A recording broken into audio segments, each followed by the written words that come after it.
Welcome back to Film Decoded. Today, we're breaking down the movie Walking Tall, 2004.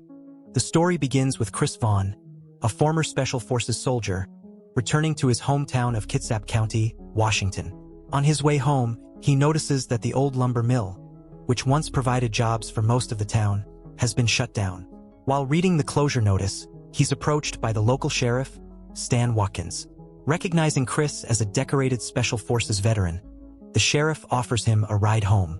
At first, Chris politely refuses, but after some insistence, he eventually accepts. A short time later, Chris arrives home, where he's warmly welcomed by his sister Michelle. Moments later, his parents come outside as well. They haven't seen him in years, and Chris is surprised to see how much his young nephew Pete has grown. The next morning, Chris is repairing the wooden staircase outside the family home when his old high school friend Ray stops by to greet him. Chris offers him a beer, but Ray reveals that he has quit drugs and alcohol and has been sober for the past 14 months. Later, Ray invites Chris to join a football game with some of their former classmates, and Chris happily agrees. In the next scene, Chris and Ray arrive at the field and reunite with several old friends. Their opponents are led by Jay Hamilton, another former classmate who comes from one of the wealthiest families in Kitsap County. Now, Hamilton owns the largest casino in town. Soon, the rest of Hamilton's team arrives, including several casino bouncers who are playing alongside him. The game begins, and it quickly becomes obvious that Hamilton's team is playing aggressively, frequently targeting the opposing players. During the match, Chris notices his nephew Pete hanging around with a group of teenagers who are smoking marijuana. Despite that distraction, the game continues smoothly until Booth, Hamilton's right-hand man, deliberately takes out Chris with a vicious hit that injures his knee. Even so, Chris chooses not to retaliate, and the game eventually comes to an end. Before everyone leaves, Hamilton invites Chris and the others to spend the evening at his casino. Later, Chris pulls Pete aside and warns him to stay away from his drug-using friends. Unfortunately, Pete brushes off the advice and rides away on his small dirt bike. That night, Chris, Ray, and several of their friends arrive at Hamilton's casino as planned. As soon as they enter, they're amazed by the atmosphere. Attractive women walk around entertaining customers, and the place is packed with activity. Not long after, Chris runs into Hamilton, who immediately orders his staff to give Chris VIP treatment.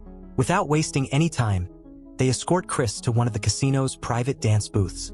There, Chris is left alone while a stripper performs exclusively for him. However, after a few moments, he realizes that the woman is actually Denny, his high school sweetheart. The moment Denny recognizes Chris, she stops dancing and quickly closes the booth. Chris is disappointed to see what her life has become, and the encounter leaves him feeling uncomfortable. Afterward, he returns to the casino floor and finds Ray playing one of the games. A little later, Chris walks over to his older friend Smitty, who is gambling at a dice table. While watching the game, Chris notices that the dealer is cheating by using loaded dice. When he calls the dealer out, security is immediately summoned. A violent fight breaks out between Chris and the casino bouncers. At first, Chris easily handles them, but he is eventually overwhelmed by 3 larger guards. They tase him repeatedly and drag him down to the casino basement. There, Booth, the head of casino security, takes Chris's Special Forces medallion and begins slashing him with a knife. After brutally torturing him, they dump his body on the side of the road, assuming he's dead. But Chris survives. Badly injured, he manages to stop a passing truck and get help. In the next scene, Chris is shown recovering in the hospital, covered in wounds and barely conscious. Thankfully, the doctors are able to save his life and assure his family that he will make a full recovery. Soon afterward, Chris returns home, where he spends time recovering with Ray and Pete. Pete helps him with his physical therapy exercises and even prepares meals for him. Little by little, Chris regains his strength and begins returning to his normal routine. One day, while repairing the staircase outside his house, Chris receives an unexpected visit from Hamilton. Hamilton apologizes for what his men did and offers Chris a high-paying job as the head of security at his casino. However, Chris politely turns the offer down. Hamilton asks him to think it over, but Chris makes it clear that his decision is final. Before leaving, Hamilton offers him money as compensation for the attack. Chris refuses the payment and informs Hamilton that he plans to file an official complaint against the casino. In the next scene, Chris brings his case to Sheriff Watkins.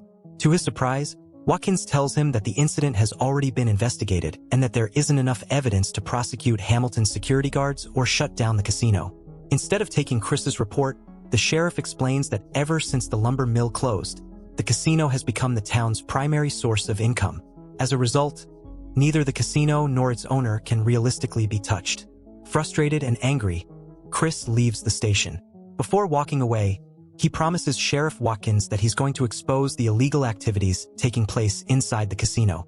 The following day, after a brief meeting with Denny, Chris returns home and receives shocking news. His nephew Pete has suffered a drug overdose. It turns out that Pete had taken crystal meth, a dangerous and expensive drug. Furious, Chris tracks down Pete's friends and demands to know where they got it from.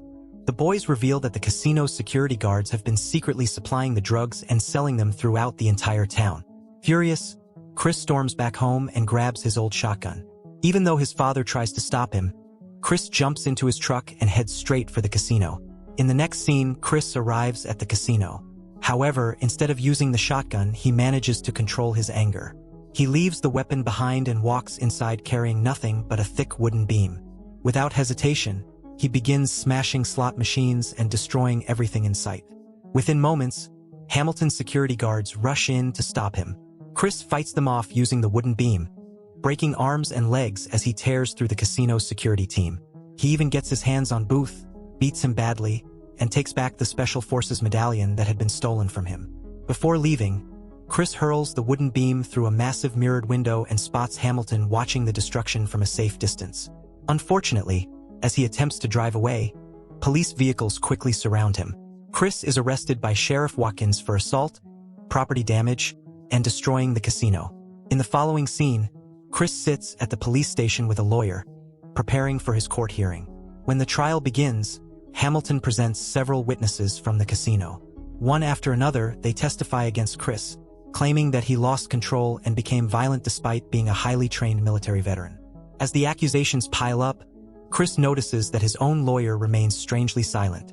Realizing that the attorney may also be working for Hamilton, Chris fires him on the spot and asks the judge for permission to represent himself. After receiving approval, Chris stands before the jury and delivers a passionate speech. He exposes Hamilton's casino for distributing drugs and cheating customers, and he publicly announces his intention to run for sheriff in order to clean up the town's corruption. To prove his point, he shows the jury the scars and injuries that Booth inflicted on him. After hearing everything, the jury sides with Chris and finds him not guilty. The story then jumps forward to the election results.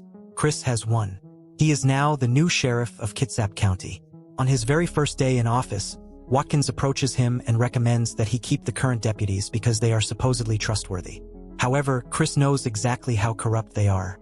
Without hesitation, he fires every single one of them and takes over the station alone.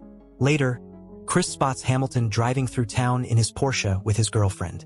He pulls the car over and demands to see Hamilton's driver's license and registration. Hamilton laughs at Chris's new position and even attempts to bribe him. Although Chris is furious, he remains professional. Before leaving, he smashes one of the Porsche's taillights and warns Hamilton to get it fixed immediately. Shortly afterward, Chris visits Ray and asks him to become a deputy sheriff. At first, Ray refuses because of his troubled past with drugs and alcohol. But when Chris explains that he needs help taking down Hamilton's drug operation, Ray finally agrees. Soon, Chris and Ray begin cleaning up the streets. They arrest numerous drug dealers and crack down on criminal activity throughout town. Eventually, they manage to arrest Booth. Looking for evidence, they conduct a thorough search and take the opportunity to get a little payback. The pair completely tear apart Booth's customized pickup truck while searching for drugs. When they're finished, Booth ends up behind bars. Back at the station, Chris tells Ray to stay with his family because he's certain Hamilton will try to retaliate. Meanwhile, Chris remains at the sheriff's office to keep an eye on Booth. That night, while Chris is eating dinner alone, Denny stops by to see him. She reveals that she has quit her job as a casino dancer. After hearing the news, Chris pulls her close and kisses her.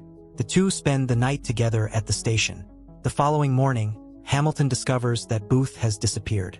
Realizing he's been arrested, Hamilton orders his men to attack both Chris's family and the sheriff's station. Not long afterward, several armed men arrive outside the station and blow up Chris's truck.